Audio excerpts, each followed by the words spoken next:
quite often we judge others based on our set of beliefs. However, there's always another alternative option to think about it. So, whenever you have a kind of thought about someone or something or a situation, think of all the different options, and then you know that the first thought that comes to your head is not always the one that's right. And an exercise that I can give you is write down the thought that comes into your mind about situation or something that you see, and then put down all the other options of what meaning you attach to that situation or event or thought. And keep trying that exercise whenever a thought pops in your head, because our thoughts are not always real. They're based on our own perception of how we see the world, and how you see the world is different to how someone else might see that world. So, kind of thinking of it from that perspective, that there are different perspectives to every situation, event, and if, let's say, you share that thought situation with someone else, what you think about that situation will be different to what another person thinks about that situation.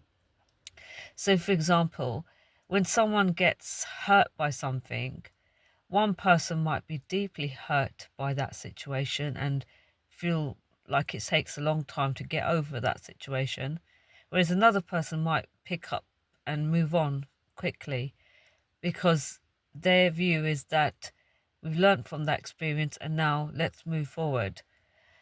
So it's kind of thinking that both ways, there's no right or wrong way. It's just based on that person's personal life experiences of how they handle that situation.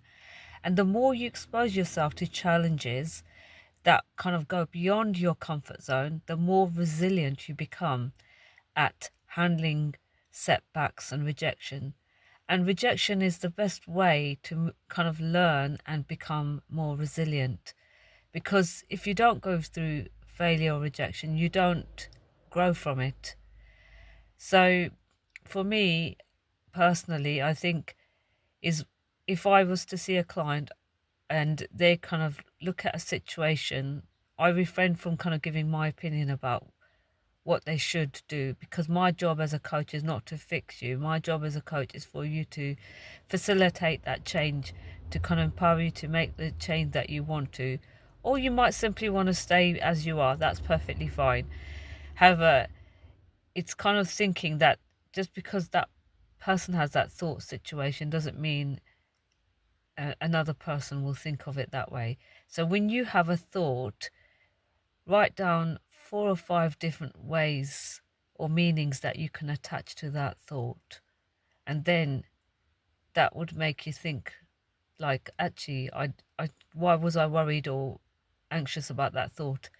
Because that thought was the meaning I was attaching to it. But the meaning that you attach to something can either make you feel good or bad. So writing down the different options can make a massive difference. So that's a challenge for me from you, to try that for 3 days and see how you feel. Thanks. Have a great day.